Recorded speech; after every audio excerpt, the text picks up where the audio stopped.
ይሄ መልእክቴ በተለይ በስደት በአረብ ሀገር ለምትኖሩ ቀኑን ሙሉ ለፍታችሁ ማታ ክፍል ስትገቡ ስልካችሁ ብቻ ለሚያጽናናችሁ እህቶቼ ነው። እስኪ አንድ ጥያቄ ልጠይቃችሁ። ብዙዎቻችሁ እጃችሁ ላይ በጣም ምርጥ የሚባሉ ስማርት ስልኮች አላችሁ። ማዳም የከፈለችበት ፈጣንና ያልተገደበ አንሊሚትድ ዋይፋይ አላችሁ። ነገር ግን ይህን ሁሉ ወርቅ በእጃችሁ እያለ ስልካችሁ ጊዜ ማሳለፊያ ብቻ ነው ወይንስ የገቢ ምንጭ? አሁን እጃችሁ ላይ የያዛችሁት ስልክና እጃችሁ ላይ ያለው ነፃ ዋይፋይ ከማዳም ደሞዝ ውጪ የራሳችሁን ገንዘብ የሚያስገባ ሚስጥራዊ የባንክ አካውንት የመክፈት ኃይል እንዳለውስ ብነግራችሁ ይህ እንዴት እንደሚሆን ለማወቅ እና ከዛሬ ጀምሮ ህይወታችሁን በስልካችሁ ብቻ እንዴት መቀየር እንደምትችሉ ለማየት ይህንን ቪዲዮ እስከ መጨረሻው ተመልከቱ። ምክንያቱም መጨረሻ ላይ የምነግራችሁ ነገር የሁላችሁንም አመለካከት ኢሚዲየትሊ ይቀይረዋል። እህቴ አውቃለሁ ምን ያህል እንደደከመሽ፣ ስንት ሰዓት እንደቆምሽና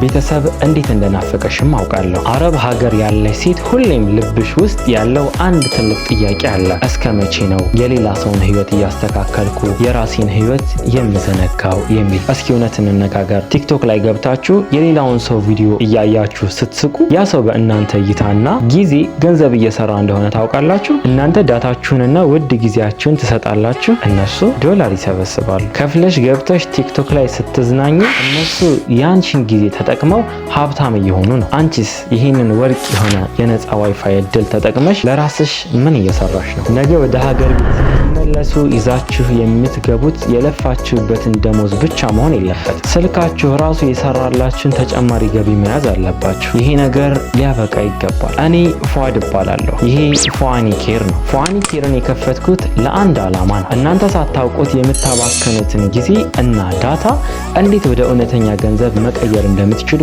መንገዱን ለማሳየት ነው። ዛሬ የምነግራችሁ ስራ ጠዋት መነሳት፣ ትዕዛዝ መጠበቅ ወይም አካላዊ ጉልበት ጋር ምንም ግንኙነት የለውም። የድሮ ዘመን አለቀ። አሁን የምንሸጠው ጉልበት ሳይሆን እውቀት ነው። እርሱ የሌለበት ጊዜ እንኳን ገንዘብ የሚያስገኝላችሁ ዲጂታል ንብረት መፍጠር በትክክል ይቻላል። ስለዚህ ማዳም ስትተኛ፣ ሌሎች ሴቶች ፊልም ሲመለከቱ፣ አንቺ ግን ለ30 ደቂቃ ያህል ማንም ሳይሽ በድብቅ የራስሽን የነጻነት መንገድ ትገነቢያለሽ ማለት ነው። ቴክኖሎጂው አለ፣ እድሉ አለ፣ ዋይፋዩ አለ። የጎደለው ነገር እንዴት ልጠቀምበት የሚለው ትክክለኛ መረጃ ብቻ ነው። እኔ እህቶቼን በጭራሽ ማታለል አልፈልግም። የውሸት ተስፋ መስጠት አልፈልግም። አሁን ላይ እኔ ራሴ የሞከርኳቸው ቤት ውስጥ ሆናችሁ ማንም ሳያያችሁ ያላችሁን ዋይፋይ ተጠቅማችሁ ራሳችሁን የምትቀይሩበትን መንገድ ሳላሳያችሁ ማለፍ በጭራሽ አልፈልግም። ግን ዛሬ ስለ አፕሊኬሽኖቹ ዝርዝር አንነጋገርም። መጀመሪያ አእምሮአችሁን ማዘጋጀት አለባችሁ። ዝርዝሩና አፕሊኬሽኖቹን ወዲያውኑ ብነግራችሁ ይህ ትልቅ እድል ከንቱ ሆኖ ነው የሚቀረው። ምክንያቱም መጀመሪያ ዝግጁ መሆን አለባችሁ። በሚቀጥሉት ቀናት ማዳም ሳታውቅ ስራሽን ሳትረብሺ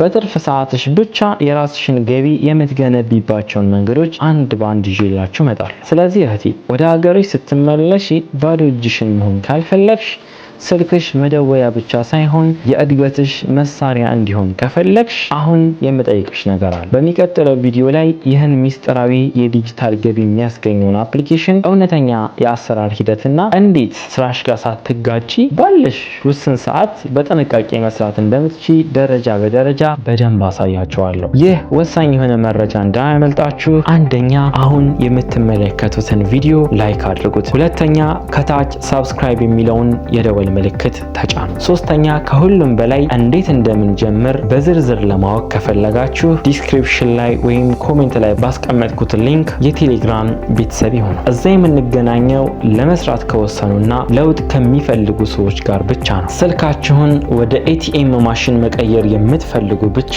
አሁኑኑ ተዘጋጁ። ይህ ፏኒ ኬር ነው። እዚህ የምንሰበሰበው ለማውራት ብቻ ሳይሆን ውጤት ለማምጣት ነው። ተዘጋጁ። መልካም ነገር እየመጣ ነው።